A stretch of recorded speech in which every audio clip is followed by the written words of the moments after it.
I think the first thing to say is and this is controversial, particularly in the society there, but I'm going to speak for myself, and maybe other people might agree secretly, is that I don't think that we always actually know what we need.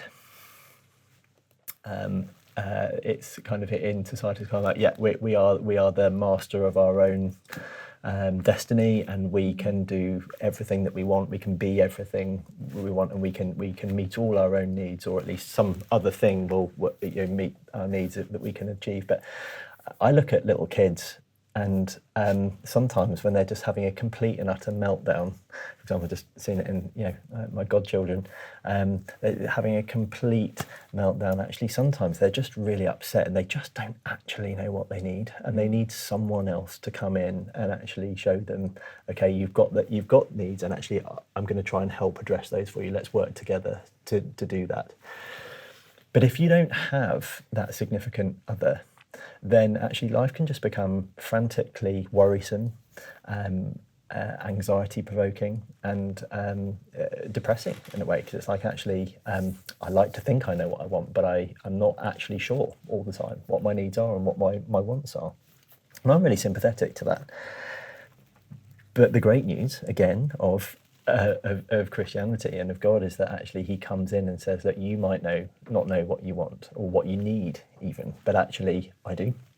And because I'm seeing the big picture, you're just seeing your little bit of life, but actually I'm seeing the whole picture. And he claims that he knows us way better than we even personally ever could.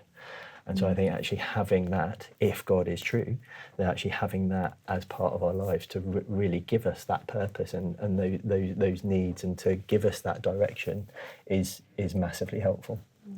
The other thing, other piece is that I see is I feel, and I see it around me, that actually we're all designed to worship something.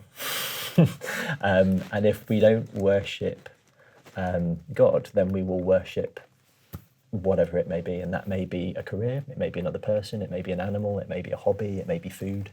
Ben & Jerry's ice cream is high up on my agenda, I must admit, I'm not going to lie. But actually, but we will be inclined to worship a whole load of other things, and that as the purpose of our life.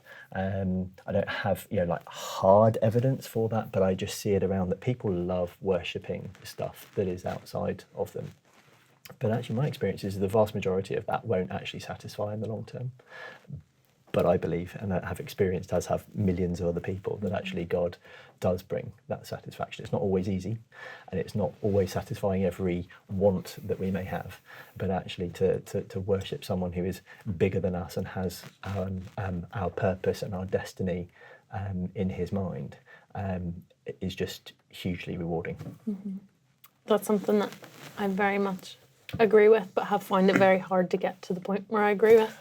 For sure. Yeah, I feel like this past year I've been learning that I don't actually know what's best for me. Yeah.